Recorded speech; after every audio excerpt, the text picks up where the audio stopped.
അയോധ്യയിൽ രാമക്ഷേത്രം നിർമ്മിക്കാൻ രഥയാത്ര നടത്തുകയും ബാബറി മസ്ജിദ് പൊളിക്കുന്നതിൽ മുന്നിൽ നിൽക്കുകയും ചെയ്ത ബി.ജെ.പി. നേതാക്കളായ എൽ.കെ. അദ്വാനിക്കും മുരളി മനോഹർ ജോഷിക്കും രാമക്ഷേത്ര പ്രതിഷ്ഠാ ചടങ്ങിലേക്ക് ക്ഷണമില്ല എന്നുള്ള കാര്യം വലിയ രീതിയിൽ ചർച്ചയായിരിക്കുകയാണ്.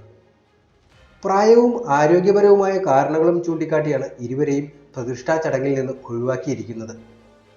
പ്രായവും ആരോഗ്യവും കണക്കിലെടുത്ത് ഇരുവരോടും ചടങ്ങിൽ പങ്കെടുക്കേണ്ടതില്ലെന്ന് അഭ്യർത്ഥിച്ചതായി ക്ഷേത്ര trust general secretary Champat Rai പറയുകയുണ്ടായി. ഇരുവരും കുടുംബത്തിലെ മുതിർന്നവരാണ്. അവരുടെ പ്രായം കണക്കിലെടുത്ത് പ്രതിഷ്ഠാ ചടങ്ങിലേക്ക് വരരുതെന്ന് അഭ്യർത്ഥിച്ചു. ഇത് ഇരുവരും അംഗീകരിച്ചു എന്നാണ് ചമ്പത് റായ് പറഞ്ഞിരിക്കുന്നത്. അദ്വാനിക്ക് പ്രായം 96 ജോഷിക്ക് അടുത്ത മാസം 90 തികയുകയും ചെയ്യും. ഇതാണ് ഇരുവരെയും ഒഴിവാക്കാനുള്ള കാരണമായി ക്ഷേത്ര ട്രസ്റ്റ് പറയുന്നതെങ്കിലും രാമക്ഷേത്ര നിർമ്മാണത്തിന്റെ മൊത്തം ക്രെഡിറ്റും നരേന്ദ്രമോദിയിലേക്ക് മാത്രം പോകാനാണ് ഇങ്ങനെയൊരു നീക്കമെന്ന വിമർശനം ശക്തമാണ്. ബി.ജെ.പി. അധികാരത്തിലെത്തിയ 2014 ലോക്സഭാ തിരഞ്ഞെടുപ്പിന് നരേന്ദ്രമോദി ചുക്കാൻ പിടിക്കാൻ തുടങ്ങിയപ്പോൾ മുതൽ പഴയകാല നേതാക്കൾ ഒതുക്കപ്പെടുകയാണെന്ന ആരോപണവും ബി.ജെ.പിക്കുള്ളിൽ നിന്ന് തന്നെ ഉണ്ടായിരുന്നു. എന്തായിരിക്കാം ഇതിന്റെ യഥാർത്ഥ വസ്തുത എന്ന രീതിയിലുള്ള ചർച്ചകളും പുറത്തു വരുന്നുണ്ട്.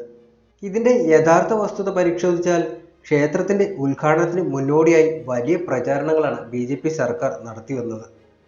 തെരഞ്ഞെടുപ്പ് വേദികളിൽ എന്ന പോലെ ഇവിടെയും ബി.ജെ.പിയുടെ മുതിർന്ന നേതാക്കൾ തഴയപ്പെട്ടത് വലിയ രീതിയിലാണ് ചർച്ചയായിരിക്കുന്നത്. എന്നാൽ ബാബറി മസ്ജിദ് തകർക്കുമ്പോൾ മുരളി മനോഹർ ജോഷിയുടെ തോളിലമർന്നു കിടന്ന് ഒരു തട്ടുകൂടി കൊടുക്കൂ എന്ന് വിളിച്ചു പറയുന്ന ഉമാഭാരതിയെയും പള്ളി പൊളിക്കുന്നതിന്റെ സൂത്രധാരനായിരുന്ന എൽ.കെ. അദ്വാനിയെയും ബി.ജെ.പി. ആർ.എസ്.എസ്. നേതൃത്വങ്ങൾ മറന്നുകളഞ്ഞാലും ഇന്ത്യക്ക് മറക്കാൻ സാധിക്കുകയില്ല. ഹിന്ദുത്വതയുടെ പതാകവാഹകൻ എന്ന വിശേഷണം എൽ.കെ. അദ്വാനിയിൽ നിന്ന് നരേന്ദ്രമോദി എന്നാക്കി തിരുത്തപ്പെടുകയാണ് ഇപ്പോൾ. കാരണം ക്ഷേത്ര നിർമ്മാണത്തിന്റെ എല്ലാ തരത്തിലുമുള്ള കീർത്തിയും നരേന്ദ്രമോദിയിലേക്ക് മാത്രം ഒതുക്കുന്നതിനാലാണ് ഈ ശ്രമമെന്ന വിമർശനവും ശക്തമാണ്. 2024 തിരഞ്ഞെടുപ്പിൽ മോദി തരംഗത്തിന് ആക്കം കൂട്ടാൻ നരേന്ദ്രമോദിയെ സംബന്ധിച്ച് രാമക്ഷേത്ര നിർമ്മാണത്തിന്റെ പ്രധാന പങ്കാളികളിലൊരാൾ എന്ന ആഖ്യാനം അത്യന്താപേക്ഷിതമായിരിക്കുകയാണ്. രാമക്ഷേത്രം എന്ന ഹിന്ദുത്വ ആശയത്തിന് ചുക്കാൻ പിടിച്ചതും വിജയത്തിലെത്തിച്ചതും എൽ.കെ. അദ്വാനി നടത്തിയ രാമരഥയാത്രയും അതേ തുടർന്നുണ്ടായ ബാബറി മസ്ജിദ് പള്ളി തകർക്കലുമാണ്. എന്നാൽ 1990 സെപ്റ്റംബറിൽ അദ്വാനിയുടെ രാമരഥയാത്രയുടെ ഗുജറാത്ത് ലെഗിന്റെ സംഘാടകൻ എന്ന നിലയിൽ മോദിയുടെ പങ്ക് അക്കാലത്ത് ശ്രദ്ധിക്കപ്പെട്ടില്ലെങ്കിലും രാമക്ഷേത്ര നിർമ്മാണത്തിന്റെ പ്രധാന പങ്കാളി എന്ന നിലയിൽ ഇനി നരേന്ദ്രമോദിയായിരിക്കും ചുക്കാൻ പിടിക്കുക. അദ്വാനി മോദിയെ നേരിട്ട് രാഷ്ട്രീയത്തിലേക്ക് എത്തിച്ചിട്ടില്ലെങ്കിലും ബി.ജെ.പിക്കുള്ളിൽ മോദിയുടെ രാഷ്ട്രീയ യാത്ര രൂപപ്പെടുത്തുന്നതിൽ അദ്ദേഹം നിർണായക പങ്ക് വഹിച്ചിട്ടുണ്ട്. ആർ.എസ്.എസിൽ നിന്നും 1987 ബി.ജെ.പിയിലെത്തിയ മോദിയുടെ ആദ്യ കാലയളവിൽ അദ്വാനി ഒരു മെന്റർ റോൾ വഹിച്ചിരുന്നു. കാലക്രമേണ പല സന്ദർഭങ്ങളിലായി അദ്വാനിയുടെ രാഷ്ട്രീയ പ്രഭാവത്തിന് ഇടിവ് സംഭവിച്ചു തുടങ്ങി. 2005 കറാച്ചി സന്ദർശനത്തിനിടയിൽ മുഹമ്മദ് അലി ജിന്നയെ അനുകൂലിച്ച് സംസാരിച്ചിരുന്നു. ബി.ജെ.പി. അഖിലേന്ത്യാ പ്രസിഡന്റ് സ്ഥാനം രാജ്നാഥ് സിംഗിന് നൽകേണ്ടി വന്നത് ഇതിന്റെ ബാക്കി പത്രമായിട്ടാണെന്ന് എൽ.കെ. അദ്വാനി പ്രശസ്ത മാധ്യമപ്രവർത്തകനായ അരുൺ പുരിക്ക് നൽകിയ അഭിമുഖത്തിൽ പറയുന്നുണ്ട്. തന്റെ കട്ടിക്കണ്ണടയ്ക്കുള്ളിൽ കണ്ണീരൊലിപ്പിക്കാൻ പാടുപെടുന്ന അദ്വാനിയെയാണ് അന്ന് സ്ഥാന കൈമാറ്റ ചടങ്ങിൽ ഇന്ത്യ കണ്ടത്. ഇതിനു പിന്നാലെ 2004 2009 തുടർച്ചയായ തിരഞ്ഞെടുപ്പ് തോൽവികൾ ബി.ജെ.പിക്ക് ഏറ്റുവാങ്ങേണ്ടി വന്നപ്പോൾ തോൽവിയുടെ പഴി അദ്വാനിക്ക് ഏറ്റെടുക്കേണ്ടി വന്നു. ഈ സാഹചര്യം ഉപയോഗപ്പെടുത്തിക്കൊണ്ടാണ് മെന്റർഷിപ്പ് റോൾ വഹിച്ചിരുന്ന എൽ.കെ. അദ്വാനിയെ തട്ടിമാറ്റി നരേന്ദ്രമോദി ഗുജറാത്ത് രാഷ്ട്രീയത്തിൽ നിന്ന് ഇന്ത്യൻ രാഷ്ട്രീയത്തിന്റെ അമരത്തിലെത്തിയിരിക്കുന്നത്. രാമക്ഷേത്രം നരേന്ദ്രമോദിയെയും ബി.ജെ.പിയെയും സംബന്ധിച്ച് അതിപ്രധാനമായ ഒരു തുറുപ്പുചീട്ടാണ്. എന്നാൽ ആദ്യകാലങ്ങളിൽ സ്ഥിതി ഇതായിരുന്നില്ല. മോദി തരംഗമുണ്ടായ 2014 2019 തെരഞ്ഞെടുപ്പ് പ്രചാരണങ്ങളിൽ അന്നത്തെ തർക്കഭൂമിയായിരുന്ന അയോധ്യ സന്ദർശിക്കുന്നത് മോദി ഒഴിവാക്കിയിരുന്നു. 2014 ഉത്തർപ്രദേശിൽ നിന്ന് ബി.ജെ.പി. പരമാവധി തിരഞ്ഞെടുപ്പ് നേട്ടം കൊയ്യുമെന്ന് പ്രതീക്ഷിച്ചിരുന്ന സമയത്ത് അതേസമയം അയോധ്യയ്ക്ക് സമീപമുള്ള ഒരു തിരഞ്ഞെടുപ്പ് റാലിയെ അഭിസംബോധന ചെയ്തു. പക്ഷേ രാമജന്മഭൂമി സൈറ്റിലേക്ക് പോയിരുന്നില്ല. 2019 നരേന്ദ്രമോദി പ്രധാനമന്ത്രിയായി വീണ്ടും തിരഞ്ഞെടുക്കപ്പെടുമ്പോൾ അയോധ്യ സൈറ്റ് സന്ദർശിക്കേണ്ടതില്ലെന്ന് അദ്ദേഹം തീരുമാനിച്ചു. പ്രത്യേകിച്ച് അയോധ്യയ്ക്ക് സമീപമുള്ള ഗോസൈഗഞ്ചിൽ ഒരു പൊതുറാലിക്കിടെ ആയിരുന്നു. കൂടാതെ പ്രധാനമന്ത്രിയായ ആദ്യകാലത്ത് മോദി അയോധ്യയെക്കുറിച്ചോ രാമക്ഷേത്ര നിർമ്മാണത്തെക്കുറിച്ചോ ഒരു പരാമർശവും നടത്തിയിരുന്നില്ല. പ്രധാനമന്ത്രിയായ ആദ്യ ടൈമിലും രാമക്ഷേത്ര വിഷയത്തിൽ മോദി ഊന്നൽ നൽകിയിരുന്നില്ല എന്നുള്ളത് ശ്രദ്ധേയമാണ്. 2019 അവസാനത്തോടെ രാമജന്മഭൂമിയിൽ ക്ഷേത്രം പണി കഴിപ്പിക്കുന്നതിനുള്ള അനുമതി നൽകിക്കൊണ്ട് സുപ്രീം കോടതി വിധി വന്നതോടുകൂടി കാര്യങ്ങൾ മാറിമറിയുകയാണ് ഉണ്ടായത്. 2020 ഫെബ്രുവരി 5 അയോധ്യയിൽ രാമക്ഷേത്രം നിർമ്മിക്കുന്നതിനായി ഒരു ട്രസ്റ്റ് സ്ഥാപിക്കാൻ കേന്ദ്ര മന്ത്രിസഭ തീരുമാനിച്ചതായി പ്രധാനമന്ത്രി നരേന്ദ്രമോദി ലോക്സഭയിൽ പ്രഖ്യാപിച്ചു. ഈ പ്രഖ്യാപനം രാഷ്ട്രീയപരമായി വളരെ ശ്രദ്ധിക്കപ്പെട്ടിരുന്നു.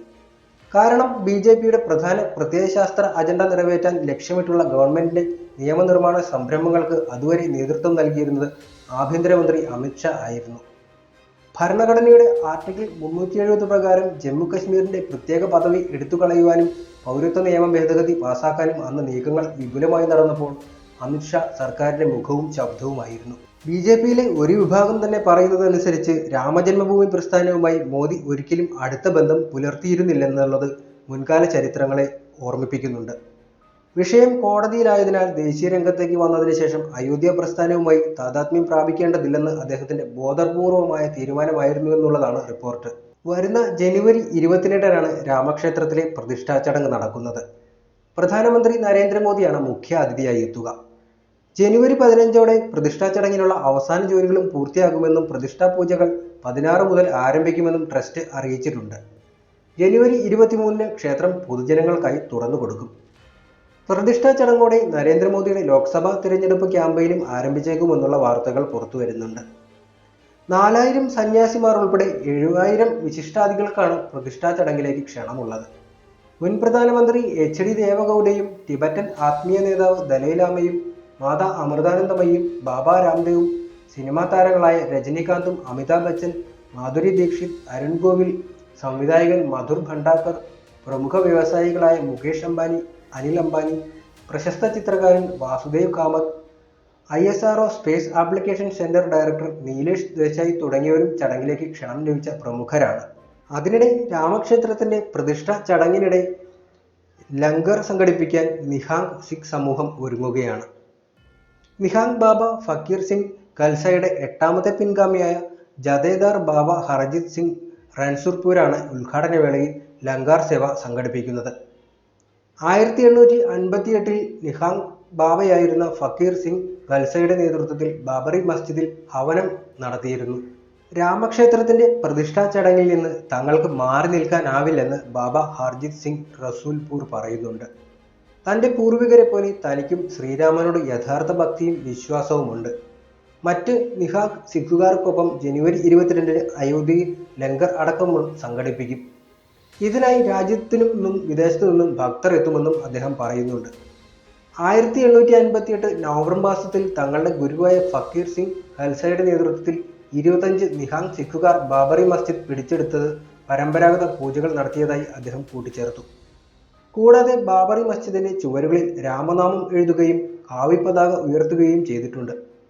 അക്കാലത്തെ പരാതിയെ തുടർന്ന് 1858 നവംബർ 30 അന്നത്തെ അവധ് പോലീസ് സ്റ്റേഷനിൽ നിഹാങ് സിഖുകാർക്കെതിരെ FIR രജിസ്റ്റർ ചെയ്തതായും അദ്ദേഹം പറയുന്നുണ്ട്. ഞാൻ നിഹാങ് സിംഗ് ആണെങ്കിലും എനിക്ക് സനാതന ധർമ്മത്തിലും സിഖ് മതത്തിലും തുല്യമായ വിശ്വാസമുണ്ട്. രാമക്ഷേത്രത്തിന് വേണ്ടി പോരാടിയവരിൽ സിഖുകാരും ഉണ്ടായിരുന്നുവെന്നും സിഖുകാർക്കും ഹിന്ദുക്കൾക്കുമിടയിൽ ഭിന്നിപ്പുണ്ടാക്കാൻ ശ്രമിക്കുന്ന എല്ലാ മതമൗലികവാദികളും അറിയണമെന്നും അദ്ദേഹം പറയുന്നുണ്ട്.